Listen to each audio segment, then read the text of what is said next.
Hello అండి.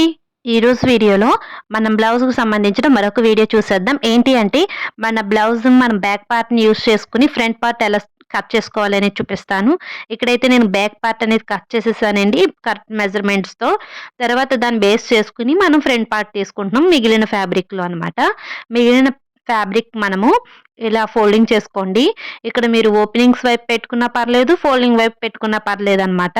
తర్వాత ఇక్కడ మీరు స్ట్రెయిట్ కట్ అంటే స్ట్రెయిట్‌గా పెట్టేసుకోవాలి బ్యాక్ పార్ట్‌ని.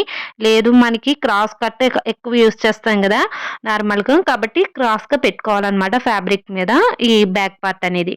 మనం స్టార్టింగ్‌లోనే ఇలా చూసుకోవాలి. మీకు 4 సైడ్స్ మీరు ఫ్యాబ్రిక్ ఎక్కడైనా పడుతుందా లేదా? ఇక్కడ నేను హ్యాండ్స్ కోసం ఆల్రెడీ కొంచెం ఫ్యాబ్రిక్ అయితే తీసేసానండి.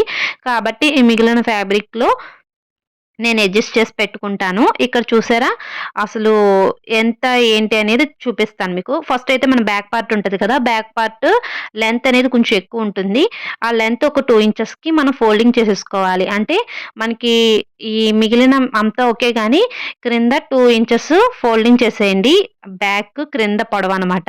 2 ఇంచెస్ ఇలా పైకి పెట్టేసుకొని దాన్ని అలా ఉన్న మిగిలిన ఫ్యాబ్రిక్ బ్యాక్ పార్ట్ ఉంటది కదా! దాన్నొచ్చేసి మనం క్రాస్‌గా పెట్టుకోవాలనమాట. ఈ మిగిలిన మెయిన్ ఫ్యాబ్రిక్ మీద. ఇక్కడ స్ట్రెయిట్ కట్ అయితే స్ట్రెయిట్ కట్ అయిపోతుంది. స్ట్రెయిట్‌గా పెడితే క్రాస్‌గా పెట్టుకోండి.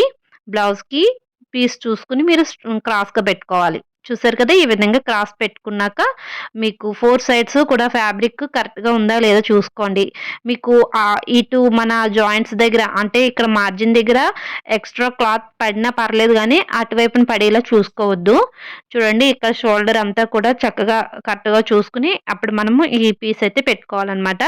తర్వాత మనం క్రింద ఆల్రెడీ ఫోల్డింగ్ చేస్తాం కాబట్టి, చుట్టూరా మీరు సేమ్ యాజ్ ఇట్ ఈజ్ ఎలా ఉందో అలా మార్కింగ్ వేసుకోండి. ఓన్లీ నెక్ దగ్గర మాత్రం కాదు. ఎందుకంటే నెక్ అనేది మనం కొంచెం తక్కువ డీప్ తీసుకుంటాం ఫ్రంట్ సైడ్ కాబట్టి. మిగతా అంతా కూడా సేమ్ యాజ్ ఇట్ ఈజ్ ఎలా ఉందో అలా మార్కింగ్ చేసేసుకున్నాము. ఇక్కడ మనము కొన్ని చేంజెస్ అయితే చేస్తామనమాట. ఏంటి అంటే క్రింద లోతు తీసుకుంటాం. చంక వైపున ఫ్రంట్ పార్ట్‌కి చంక వైపున లోతు తీసుకోవాలి. ఒక హాఫ్ ఇంచ్ వరకు గీత పెట్టుకొని క్రాస్‌గా ఇలా డౌన్‌కి మార్కింగ్ చేసుకోండి. ఇప్పుడు మనం ఏదైతే డౌన్‌కి మార్క్ చేసామో అది మాత్రమే కట్ చేసుకోవాలి. ముందున్న లైన్ కాదనమాట. మన ఫ్రంట్ పార్ట్ అలా లోతు తీసుకుంటాం చంక దగ్గర. ఫస్ట్ చేంజ్ అది. తర్వాతొచ్చేసి నెక్.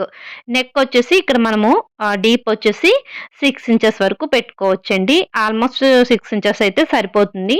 కాదు మాకు నెక్ డీప్ ఇంకా కావాలనుకున్నప్పుడు 6.5 వరకు ఎళ్ళొచ్చు. అంతకన్నా డీప్ బాగోదు. అలా అని మరీ పైకి బాగోదనమాట. 6 ఇంచెస్ అయితే ఆల్మోస్ట్ అందరికీ సరిపోతుంది. 6 ఇంచెస్ హైట్ తీసుకున్నాక మీరు ఇక్కడ కొంచెం బయటకొచ్చినట్టుగా రౌండ్ తీసుకొని తర్వాత పైన లైన్‌లోకి కలిపేసుకోండి. ఇలా లైన్ తీసుకోవడం వల్ల మనకి నెక్ రౌండ్ అనేది చాలా వస్తుందండి. నొక్కుకుపోయినట్టుగా కాకుండా ఫ్రీగా ఉంటుంది ఫ్రంట్ నెక్ అనేది. తర్వాత ఈ హైట్ మనము ఆది బ్లౌజ్‌తో చూసుకున్నా సరే, లేదు అంటే మీకు ఐడియా ఉంటే అలా కూడా పెట్టేసుకోవచ్చు. ఆల్మోస్ట్ 12 అలా ఉంటే సరిపోతుందండి అందరికీ కూడాను. లేదు లెంత్ కొంచెం పొడవుగా ఉన్న వాళ్ళకి కొంచెం మారుతుంది. ఇక్కడైతే నేను 12 తీసుకుంటున్నాను.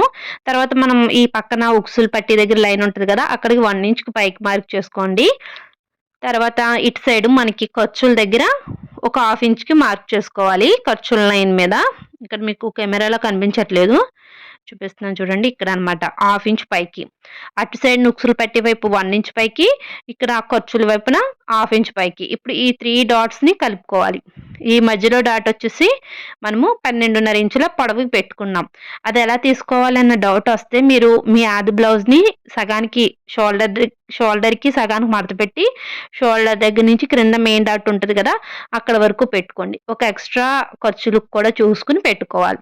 ఇప్పుడు క్రింద ఈ 3 డాట్స్‌ని మనం క్రాస్‌గా మార్క్ చేసుకున్నాం కదా! వీటిని కట్ చేసేయడమే. అంతా నార్మల్‌గా కట్ చేసేసుకోవడమే. చుట్టూరా కూడా మనం ఎలాగైతే మార్కింగ్ చేసామో అంతా కట్ చేసుకోవడమే. ఫ్రంట్ లోతు తీసింది అంతా కూడాను. వీడియో నచ్చితే లైక్ చేయండి.